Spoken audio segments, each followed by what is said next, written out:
Well. You're listening to Gloves Off with Professor Buitrón. Alright then, I may say words on point, straightforward. No jibber jabber, everybody forward. Issues, facts and solution. Get it at Gloves Off with Professor Buitrón. Alright, what other thing is a revolution? Get it on point with Professor Buitrón. Gloves Off, no nonsense issues, politics, community. A better men for Laredo. Gloves Off, a revolutionary show with everything that you need to know. With Professor Buitrón. Watch ya! Okay. I'm Professor Buitrón, and we're back at you in Gloves Off. And today we have a great guest, candidate for District 8 of the City Council of Laredo, Amber Avis. How are we doing, Amber? Doing great. Thanks for inviting me back. I'm excited to be here. Well, it's Again. great. Yeah. Well, I'm glad that you're here because I want I've been watching everybody's campaigns where everybody's going, and I've been seeing the pros, the cons, and the mistakes. And some people make the same common mistakes as in the past campaign that the others make, and there's nothing you can do because you're just here at the sideline watching. But yours seems to be going positive. You're doing everything exactly right. But let's talk about when you started. You wrote your name down on that line. Mm-hmm. What have you found out now that you've been dealing with the district, that you've been dealing with the people that are the needs of your district? Well, first off, when I first applied to be on the ballot, that was a very emotional day for me. One, because as you know, I'm missing my grandmother, my grandfather, my mother to share that moment with me, and so I think I cried the whole day, just wishing that I had my loved ones with me to share that moment. But since I've started my campaign, I've learned a lot about my family history in the district. My great-grandmother, who was a political pioneer in District 8, she lived in the Guadalupe colonias, and I learned that people went to her when they had an issue with their housing or their rent. They would go to my grandmother, and she would help them, move forward and get their whatever they needed handled. And I found a lot of myself in learning that story because I never knew who she was or where I got all of this political passion from. I've been very involved since I was 18 into politics and engaged, really. And so getting on the ballot and running my first campaign was a big step for me, something that I've been looking forward to for a long time.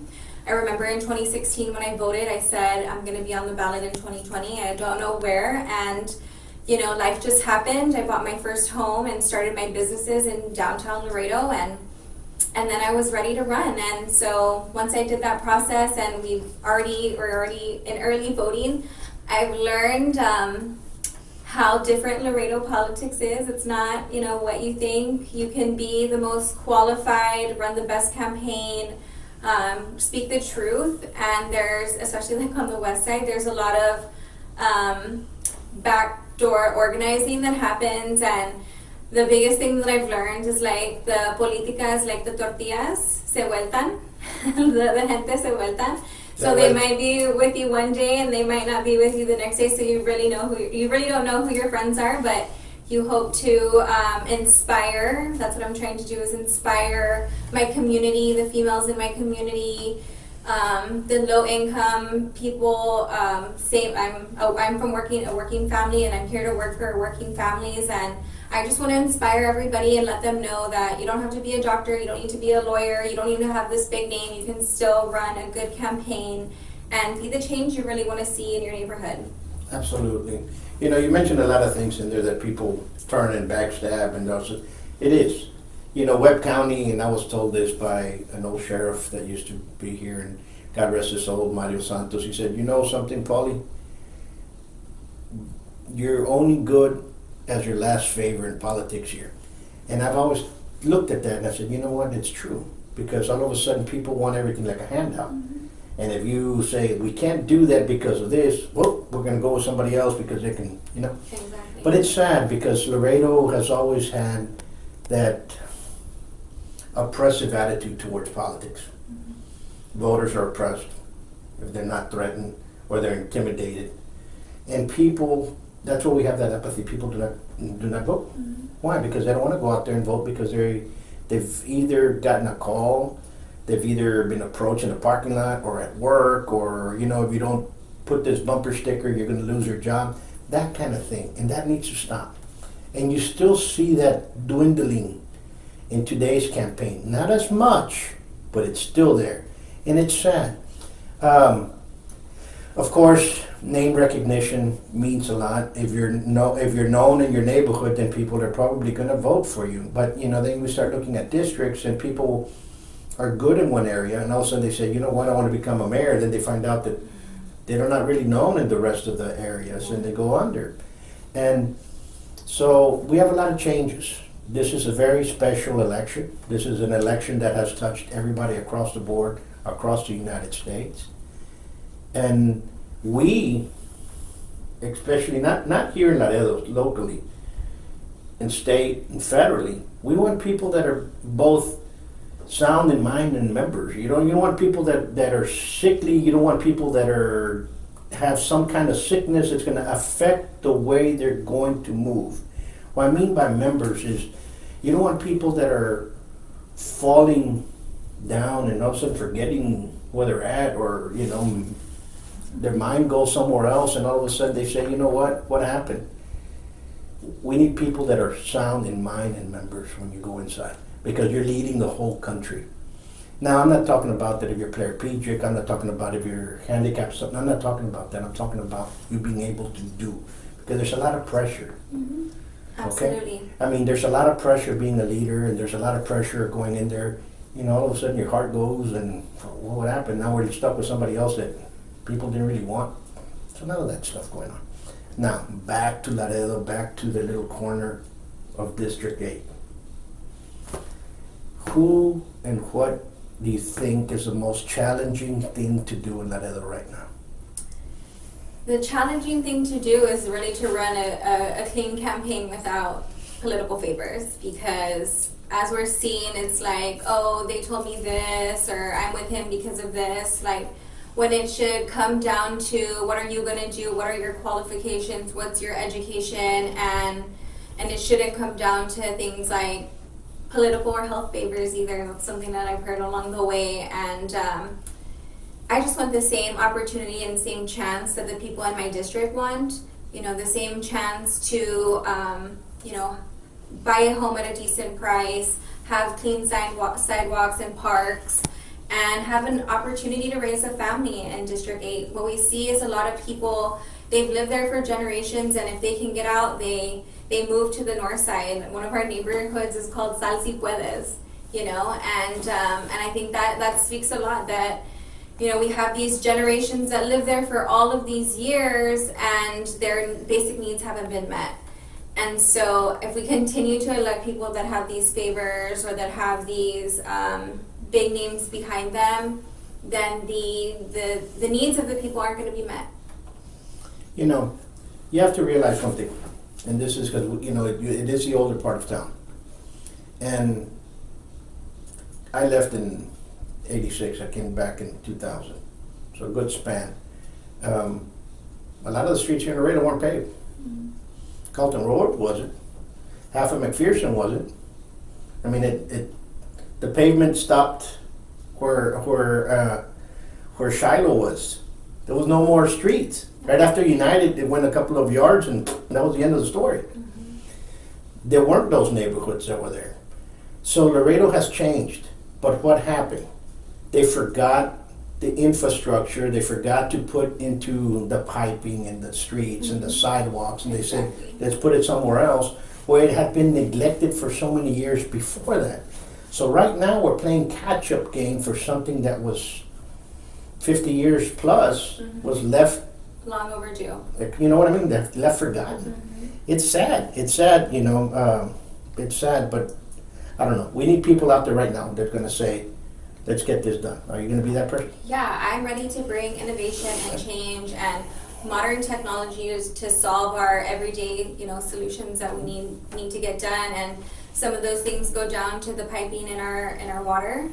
A lot of it is historic, right? It's been there for a long time. Like my house that's on Houston Street, we have a yellow murky color of water, but it's because our infrastructure is so old. And I just had a client that moved from Sanchez Street to Washington, and now they had clean water before, and now they have a dark yellow tint, and that's not fair. They don't have that problem in Regency. They don't have that problem in Shiloh. It's a District 8 issue.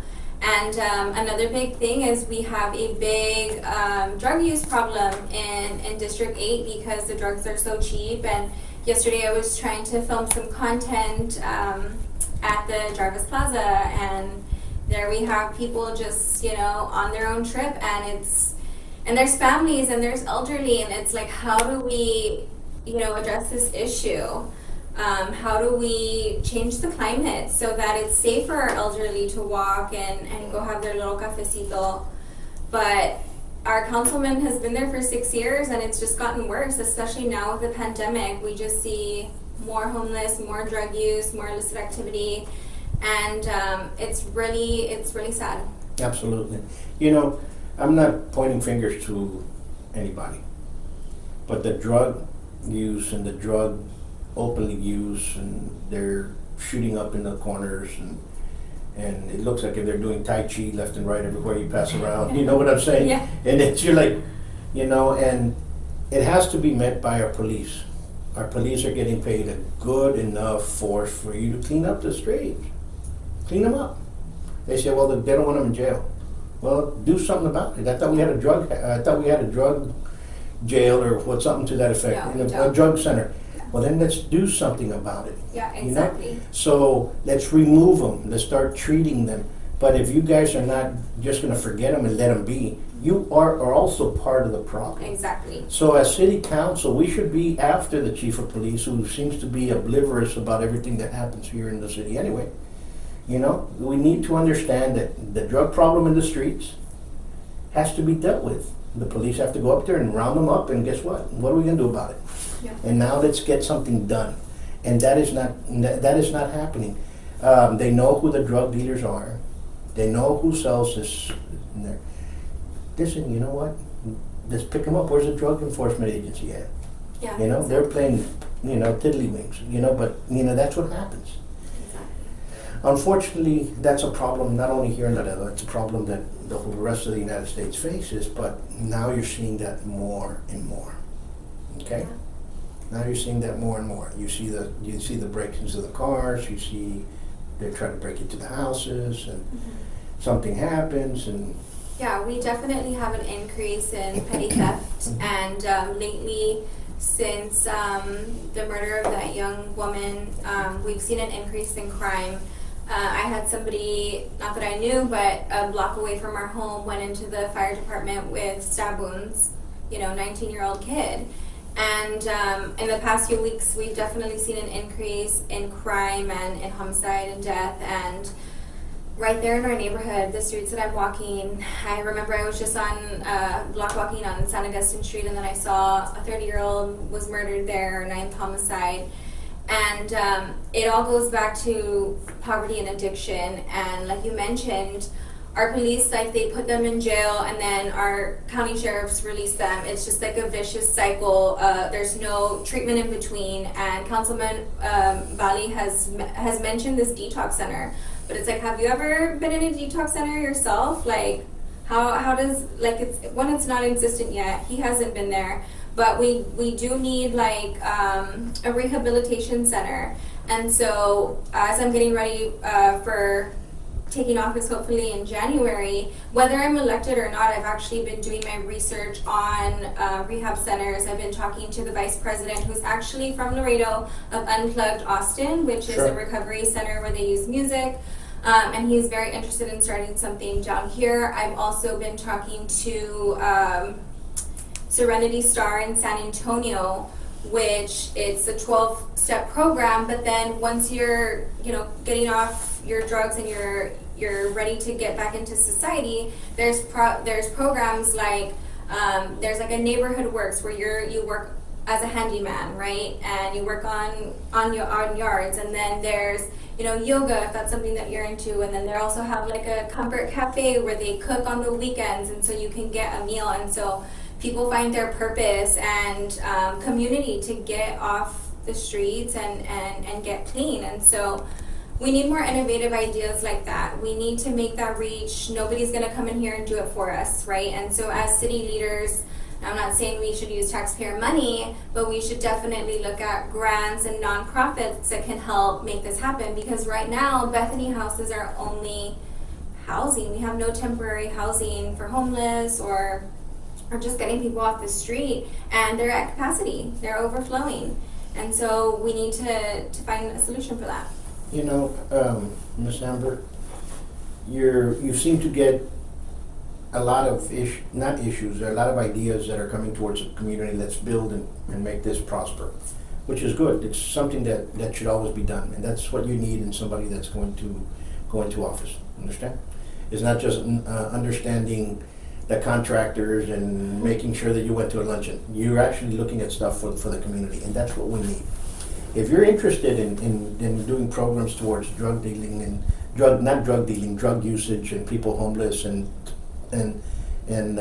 crime and stuff like that, maybe let's put you in contact with a good friend of mine, Curtis Silva, who was the founder of the Guardian Angels in New York. And he's been here to Laredo before when we had the rape problem, and we've stayed in good contact. We've exchanged some great ideas, and I think he's somebody that we can bring him back here and go over there and start putting something in there, and maybe we can start cleaning up the area. And because God, that's what we need. You know, at the time we were going to start a program here with the Guardian Angels, the police didn't want it, and usually the police don't want it. The police really don't want anything actually. But what happens is that what we need to do now is us as those that live in the community are the only ones that are going to make the community prosper. Okay, we can't expect our city leaders, because they've already shown us through COVID what's going on. They shut us down. Okay, and if they call certain people non-essentials, and I call some of them non-essential, they should non-essentially be there because they are not doing something right for the purpose of the community as in general. But a lot of them were afraid, and I understand being afraid.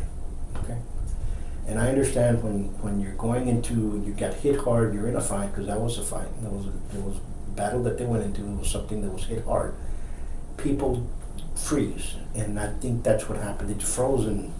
Those that were a little bit more vociferous took over, and now they're coming up, and some of them are saying, you know what, we really didn't. Let's get this moving back here. Now there's more ideas to it.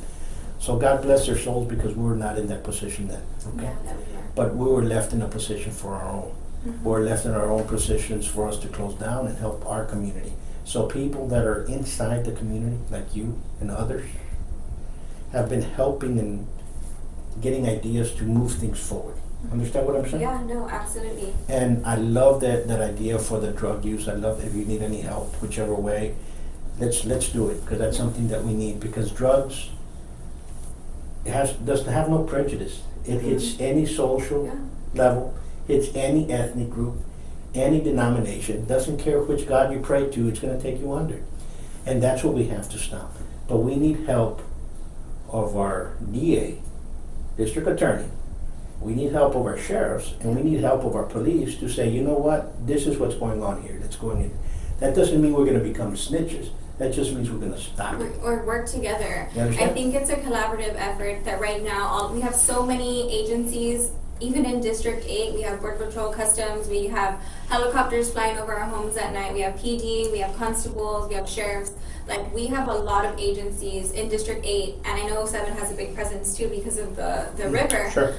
But we're not sharing data, we're not sharing action plans, we're not sharing solutions. And so as a city councilwoman, I'm ready to make that initiative and that move and saying like, hey, we all need to sit together. We need to work on a solution, one for our border wall, for our drug problem, get our community, our streets clean and safe, so that people want to stay here. They don't want to move to the north side. They don't want to leave Laredo. Like right now, everybody our young generation, they run off and they don't want to come back because we don't have jobs or we don't have that quality of life. And so I think it all starts at the city, where we need to step up, work together with all the county, the state, the federal agencies, and collaborate our data and our solutions. Absolutely, absolutely. And you mentioned something real quick. Our young ones go out, they don't want to come back because there's no lack of jobs. Well, as a city council, you're going to be representing Laredo in general, the whole spectrum of Laredo. Okay. And Laredo doesn't have any jobs. I mean, they have jobs, but they don't have any manufacturing jobs. They don't have big mass factories that we could have. Mm-hmm. What's your ideas or what's your take on bringing down manufacturing jobs? Well, I'm actually a board member. I'm the treasurer of the Logistics and Manufacturing Association. So what we've been trying to do is work with LC, work with the Laredo Economic Development Center. I'm also really good friends with our new city economic development director. And we're bringing in big companies, right? And so we want to make sure that when they come here, they're not asking for big incentives, but we're asking them that they can pay a decent wage, that they can provide benefits, but we also need to make sure that those jobs aren't just going to Mines Road. We have a lot of warehouse space in District 8, and so one of the things that me and my husband have been talking about for a few years is a makerspace. A makerspace, because not everybody wants to go to college and get a 4-year degree. People are good with their hands. One of my door knockers, he's an 18-year-old student at Martin. I said, well, what do you want to be when you grow up? He's like, I want to be a carpenter. Well, wouldn't it be nice in District 8 if we repurpose an abandoned warehouse and we create a makerspace where he can go work on his woodshop projects, or we have a 3D printer, we have an area for welding, and people can come in there and really, dive into their projects and make their own career and job, because we've provided this building, right? We've provided the resources. So think about all the kids right now that, they're doing online learning. They're probably so burnt out on looking at the computer. I have 2 kids at home right now. They're my niece and nephew, but they've been staying with us for the past 3 weeks, and they are just burnt out of being on the computer, as are teachers, right? And so there is a big there's a big group of kids that want to be doing things with their hands, that want to be working outside, and we have a good opportunity in Laredo for business. And so I'm very pro-business. I actually started my business in District 8 out of Mile 1. I don't know if you're familiar with Mile 1, but it's a place for entrepreneurs to start without having to have a big office space or a big rent. I think I started paying $50 a month where I could have co-working space. And that's something that's also not highlighted by our council member. We have this wonderful building, this wonderful place where you can start and get ideas, get resources, meet other people that are, maybe doing similar things or different things, but you kind of feed off of each other. I'm very pro-business, and I want to continue to expand Mile 1 throughout our downtown, because we have a lot of businesses struggling. And I think that could be a good resource for our city if we just amplify it a little bit more. Absolutely. I was in Chicago. We have a school in Chicago, and the one that leads is a great individual. And I call him a brother for such a long time that he's been my student. And he had what you were just talking about. He had his club was inside this art forum. They called it an art forum. You went inside. It seemed like what was painted outside was a butcher company. So probably half the paint was out. Probably was a meat market of some sort back in the 20s, right? It's an old building. It had 3 floors. The very, very top floor was actually a gym. Okay, it was an outside gym with weights and so on and so forth. Then the second floor, they had put bamboo flooring, and half of it was used for a dance studio, and the other one was used for like cheerleading and stuff like that. And you went down, then you had little studios that were music inclined. And when you went all the way down, it had the old elevators, had the old stairs, had the old, so it had that ambiance and that feeling. And in the bottom, they had a lot of little studios where people and artists were teaching others. Exactly. Painting, ceramics, welding, jewelry. And I told myself, how come that cannot be brought down to Laredo? And, of course, we used the upstairs, and I talked to the owner or the renter, the one that was in charge of her name. And she said, no, this was started. It's been going on for the last 20 years, and it's just been getting better and better. And the parking lot, and they ended up getting donated the next door, where they were going to build an outside theater. And I was like, man, that's cool. That's what we need. That's what we need over here. And we're in a time and space and that we have that. Some neighborhoods have old abandoned houses that are done. I think the city should buy a couple of them and build stuff like that. Exactly. Instead of spending millions on trying to build a museum type recreation center in the north that nobody's going to go to, because all the rec centers are basically empty. That's before COVID. So when you look at it, you're like, waste of space. We have to use their space properly, and that's just the way it is, you know. And I think you're that type of person that's into that type of movement that we need to bring in here, and we need that. Yeah, exactly. And what one of the things you said reminds me of like mixed use space, and that's what I've done with my property, my little property. Right now I have a full house. I have campaign downstairs, my office downstairs. I have a photography studio that's renting. Upstairs we're residential. We have an apartment in the back, and it's mixed use space. But when you were also saying that, I was thinking about Zacate Creek, how beautiful the creek is really if you go down there and walk the trails, but the trails are destroyed, right? They're non-existent, right? But we could put something like a community center where kids can go play, they can exercise. Yesterday I met with a family, and one of the sons was autistic, and the other son was just so hyper and so excited to come out in our video.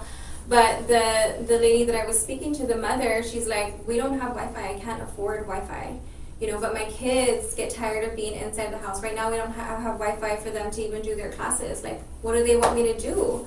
You know?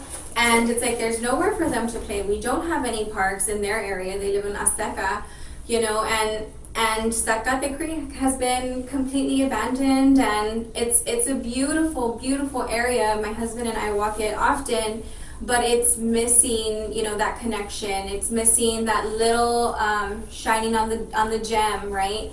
And one of my plans is to do a Zacate Creek restoration and kind of make it similar to the Mission Reach in San Antonio. My husband worked on that project when he was in the San Antonio River Authority, but then also adding a community center where we have computers, where we have a place to play basketball, where I grew up dancing here at Camelia's. I think I mentioned this before, and we don't have a dance studio in downtown. You know, there's so much opportunity, but nobody's willing to do it. And so one of my big goals is, you know, my first 4 years at City Councils, I want a community center where families can go and exercise, they can go use the computers, and they have their own space. Because I went and visited District 7, somebody called me to go check out their neighborhood, and the first thing I saw was this beautiful community center. And I'm like, why can't we have that in District 8?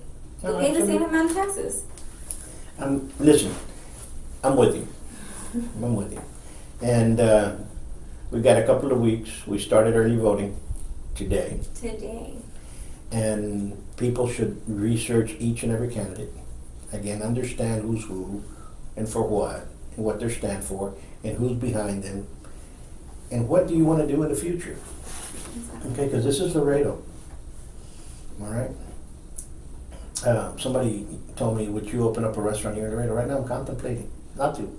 It's hard to open up a restaurant. And I said, probably not. You know, and you know, I told my wife, and of course she's from Brazil, and I said, you know what, I'd rather open it up over there than open it up here. Mm-hmm. And I'd rather do a lot more over there than do something here if you're going to be fighting people that are trying to blackball you, people exactly. that you know, you didn't vote for my friend. Yeah. And listen, we don't need that. We need to remove that from the planning and zoning. We have to remove that from getting a license for whatever that you're going to go out there and open up a business for. We have to remove that political blackballing that exists here in Laredo, and it has to happen now. And I don't think, this is what I think, Ms. Amber, is that the city council are literally disconnected from their own departments, literally. And they're disconnected from the community that it's out. They're sincerely, a couple of them are awake, but the vast majority are literally disconnected how their department at the bottom works. They have a different agenda to what they have. Exactly, and I see that a lot in my district, for sure. Because, like I said, our basic needs aren't being met, you know, and that comes from a councilman that doesn't even live there, right? You have events that are coming in here, sporting events. Right away they want to stop you. Mm-hmm. And they'll do anything to sabotage an event. And it's always the same people. And when you bring it up to it, they're always crying, they always smile. You know what? Get rid of those elements. We really need to remove a whole bunch of people in Laredo for us to move forward. Who's the one that's going to do that? You know, Laredo, it seems that Laredo, the city of Laredo, if you do a bad job, you're going to get a raise. And if you do a good job, you're going to get fired. That's what it seems that's happening here in Laredo in the last couple of years. You know what? You destroyed that department. Let's make you assistant city manager. Yeah. You know what I'm saying? So that to me, I do not know the rationale of what's happening. And we better take we the people, I say. Yeah. We better start voting in people. They're going to say, you know what, we're putting a foot down now, let's stop this. And we need people. It's transparency. Mm-hmm. And if you're for transparency, hopefully people understand that and people can vote that way. I know every single one that's running in your race. And it's going to be hard for people because it's going to be runoff. Every single race that I see, it's a runoff. Mm-hmm. Yeah. And you have a lot of great people running, and people need to research each and every one to make sure that this goes forward. Absolutely. And I think that we just need like a clean slate right up there. We need a clean slate. We need no more of these political favors things, because when we do that, the same type of people and the same kind of thing keeps on repeating itself. And people always want to do things how that they've always been done. And that doesn't move your city forward. That doesn't move your company forward, right? If you continue to do the same things the same way. If you want to see your community or city do better, you change things up, you try new things, you reach, right? And right now we always hear, well, it's always been done this way, or, oh, put in this person because she's related to so-and-so, or he's related to so-and-so. Like, well, obviously we're not going to change if we're just handing out favors or giving out handouts, and it shouldn't be that way. We should be electing the person that's the most qualified, that has the best ideas, and that's ready to get to work on day one. Absolutely. We're running out of time. Folks, it's the first day of early vote here in Texas. We have 3 weeks of early vote. Here in Laredo, you've got downtown, and you have the fire station. Go and vote. There's no excuses. If you're afraid of COVID, you can stand in the curbside, they'll come outside and they'll give you your ballot and they'll take it inside. I'm serious, it's easy, it's easy. And for the elections administration, Mr. Tellez, you've done an excellent job. Excellent job. And Amber, wish you the best. Thank you so much. And how can people get in touch with you for your campaign? They can call me directly. I'm the one that answers. My number is 956-977-8888. Or you can go to my Facebook page, Amber Avis Hinojosa for City Council District 8, and just send me a message. I'm on there. My website is adelanteconamber.com, and I live at 1802 Houston, so you can stop by anytime. That's my campaign headquarters for the moment. And so, yeah, just don't be a stranger. Ask those questions and really get to meet and know the candidates, and elect somebody that's going to work for you as hard as you work for yourself. So. Absolutely. Folks, let's stop living in fear and start living life, okay? And enjoy yourselves. Fist bump. Till next time.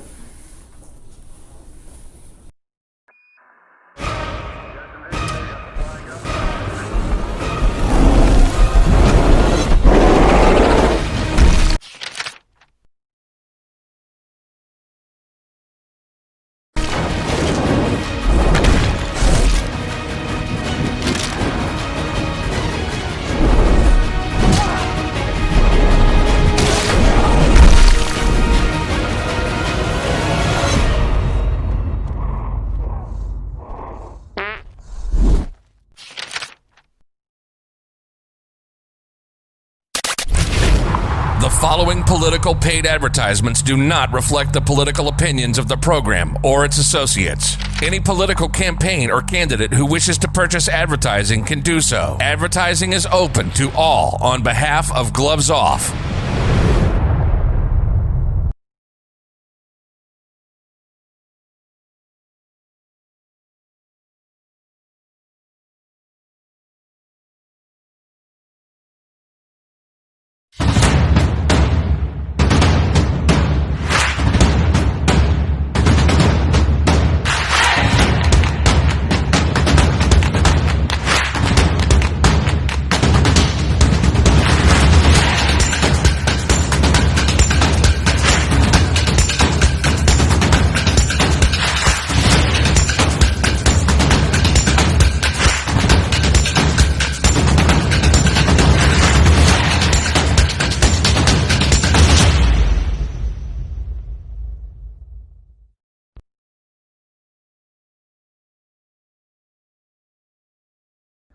Hi Laredo, this is Carlos Perez. I'm running for Laredo College Board of Trustees Place 8. You can follow us on social media on Twitter, Instagram, and Facebook at CG Perez RLC. I look forward to gaining your support this campaign season and earning your vote November 30. Thank you.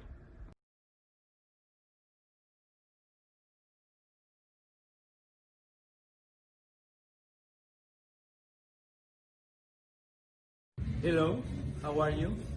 My name is Celestino Marina. I'm running for City Council, District 5, and I would like your support. Together, we will win. Thank you.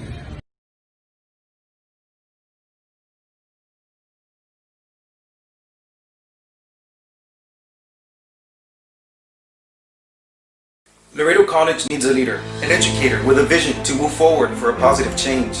This is why, as your candidate, I want accessible education, and most importantly, I want to listen to your concerns as a stakeholder, students, faculty, staff, and taxpayers. It's time for education over politics. Vote Justin Huntsnusher Casiano for Laredo College Board, Place 7.